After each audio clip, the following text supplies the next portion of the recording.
Of Mel Kiper Jr.'s mock draft. He has 4 quarterbacks being drafted within the first 5 picks. He's got Caleb Williams, Jaden Daniels, and Drake May going in the first 3. And then the Vikings trading up with the Chargers to get J.J. McCarthy at the 5 spot. And then Mel has the Rams trading up in the 2nd round for Michael Penix Jr. Stephen A., I got friends again. I got Eli Manuel in the building and your girl, Kimberly A. Martin. Hi, guys. What's up, Kimberly? How you doing? What's you going on, EJ? The whole What's outfit. You're missing the nails, the shoes. Match the nails today. Where are you? I'm in L.A. I was summoned out here. Brick was in the house for General Hospital. I was needed, so I had to come out here for that. You know, I mean that's what happened. Number one. Number two. You know, you talk about the outfit that you were wearing there. You knew I was in L.A. all week long. Why you picked a day to wear it? All them weeks I was there when you were there, you didn't pull out the outfit. All right. I'm trying to stunt in a big chair. EJ, what's up, big? What's up, Smooth Daddy? How you doing, my man? How's everything going, bro? Stephen, I was expecting you to be here with us, man. But yeah, I'm all good. Happy to be here, bro. Yes, sir. Yeah, it's good to see you, my brother. It's good to see you. I would love to apologize for not being there, but I'm in Southern California, y'all. You don't apologize. Yeah. Okay, Brick. All right. You don't apologize. Great to have you here with us. Never that. All right. EJ, I want to start with you because we see a lot of talented quarterbacks, and I think sometimes it's the situation you're drafted into can almost matter more than the actual talent. Do you feel like the NFL has mismanaged how they handle these young QBs? Yeah, there's a bunch of situations that are good and they're bad. So I'll give you the good ones first. Patrick Mahomes, he gets drafted in the first round to the Kansas City Chiefs. But it's not so much that he was a first rounder. It was more so what was the plan for him? He sat the entire year. Alex Smith was a starter, longtime pro, also a first overall pick, had a great success in the NFL, and also had a head coach in Andy Reid who's done this time and time again throughout his career. Give you another example, Jordan Love in Green Bay. He sat for 2 years, maybe even 3. I can't remember how long A-Rod was there. Aaron Rodgers was his starter. So as a quarterback, and even from my own experience, I was one that got drafted in the first round, thrown into the fire, so to speak, didn't necessarily have the support from a teammate in the sense of an OG. And what I mean by that is an older guy who's played the game, right, that has gone through protection meetings, has gone through leading an actual football team instead of just a coach trying to preach to you. So I think when you talk about managing young quarterbacks in the first round, I always look at the plan. Everybody can hit a comeback and an out route and all that. But what's the actual setup in the plan for that rookie quarterback in their first year? Kimberly? Go ahead, Kimberly. So I agree because and the reason that you see a lot of quarterbacks fail, people are quick to call quarterbacks bust, is because number one, the lack of patience. In the NFL, they want players to buy in. Give us your loyalty. We're a family. We're a brotherhood. Let's go. It's about us. The minute the teams can move on, when it serves them, they do, without having to actually acknowledge, yeah, we completely messed up this kid's early entrance into the NFL. You know, the quarterbacks that we've seen, listen, EJ, I used to cover the Jets, a team where they went through quarterbacks. Was Geno Smith a bust? Absolutely not. He seemed to flourish in Seattle. You know, it all depends on the franchise, and a lot of owners, a lot of GMs, and a lot of head coaches never have to cop to the fact that, yeah, we weren't our best, which is why he wasn't his best. The QB position, there's a reason they get paid the most, but it's the most dependent position that we have because the O-line, if the O-line isn't tight, listen, he's not going to have a lot of time to throw. If defenses don't make stops, now you're going to ask this quarterback to put up points at a high clip. Like, it is unfortunate because we don't give these guys time to develop, and then we're quick to throw them away and say, well, he wasn't it, now on to the next. Are y'all kidding me? What's wrong with y'all two? I knew he was going to go Stephen, don't do this. What's wrong with y'all two? I mean, this is ridiculous. This is a ridiculous conversation. Let me tell you why it's a ridiculous conversation, okay? Because everybody is under the gun in the National Football League. If you're a head coach, you can't roll up in there and count on losing and having tenure. If you're an offensive or defensive coordinator, you can't do that. I don't give a damn what position you play. Do we need to get into how they treat running backs?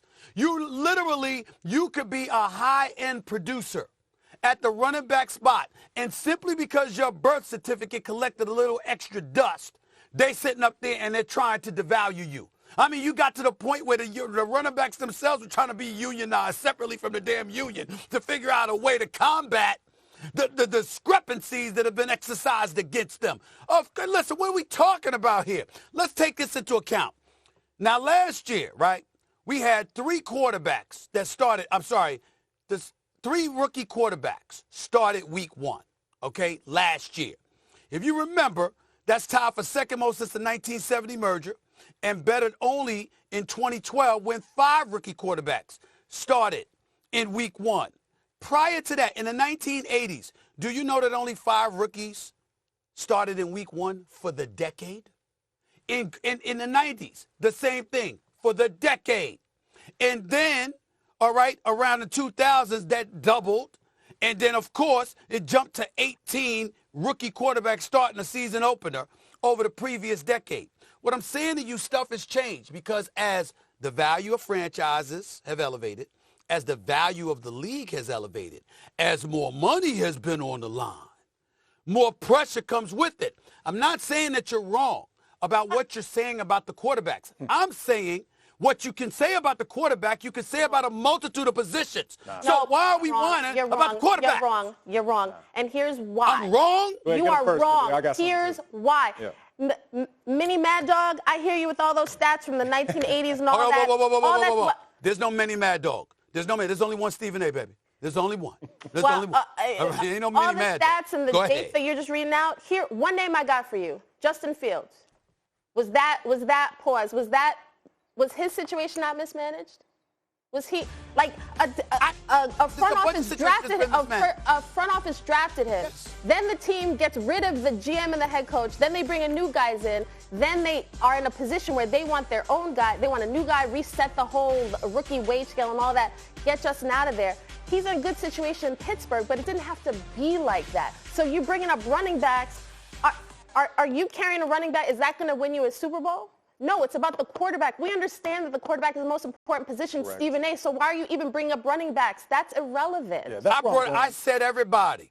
I said defense, offense. You could bring up everybody. The point is that if you can ball, if you are a more talented individual, regardless of your youth, because of the pressure that comes with the position in the league in this day and age, you're going to be inserted in there. It didn't happen with Patrick Mahomes because Andy Reid had Alex Smith.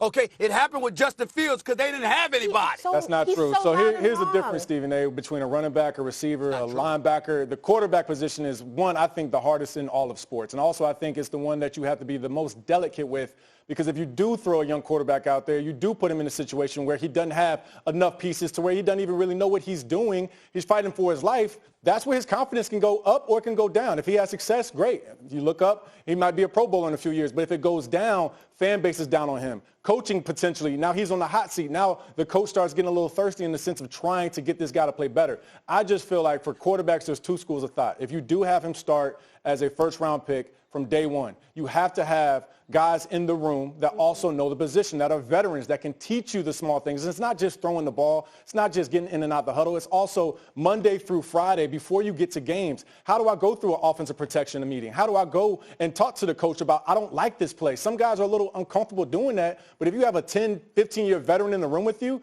giving you that kind of empowerment to do it, you'll go out and do it. So I look at, and I'll give you a quick situation. Minnesota, whoever gets drafted there, I think that's a great spot because your head coach played quarterback in the NFL. Your quarterback coach played a long time in the NFL, and Josh McCown played almost 20 years, I think. And even your offensive coordinator, Wes Phillips, former son of Wade Phillips, been around ball forever, won Super Bowls. I say that because they're going to take their time. They also have a bridge quarterback with a Sam Darnold who I think can play at least the first couple weeks within the season. So I just look at this as a situation when you look at the failed quarterbacks, and I'm even a product of that, right, in the sense of it didn't work out for me in Buffalo. But I do look back and say, hey, look, if I had a veteran in that room with me, that is invaluable stuff for a young quarterback early in their career. And it can change a lot. It's an L. Just take the L. Just take the L. Just take it. I need you to be real quick, though, just to hit the top of the hour. It's not about you listening to what you're saying, EJ, The fact of the matter is what you did was highlight from an organizational standpoint how they were the problem, even more so than the quarterback. The point that I'm trying to make to you is that if you're telling me that an organization has to be better and make sure that you surround somebody with the requisite pieces because of their youth, I get it. But in the same breath, you have to understand they're in that position because they have more talent than anybody else they got at their position. What are they supposed to do? Leave them on the bench? You're trying to win now because your tenure ain't guaranteed. Everybody understands that in professional sports. You get like 10 seconds. Real fast. I got to hit Great the example. top of the C.J. hour. Stroud. Who was C.J. Stroud's backup last year when he won Rookie of the Year? Case Keenum. Case Keenum. So at the end of the day, long-time quarterback, veteran in the room with him, able to help him play and get his play up to par for the NFL QB. To be continued. Our first take draft blitz continues tomorrow. That's with J.J. McCarthy. Don't miss what you need to know about the standout Michigan quarterback. And in the association, Embiid had a strong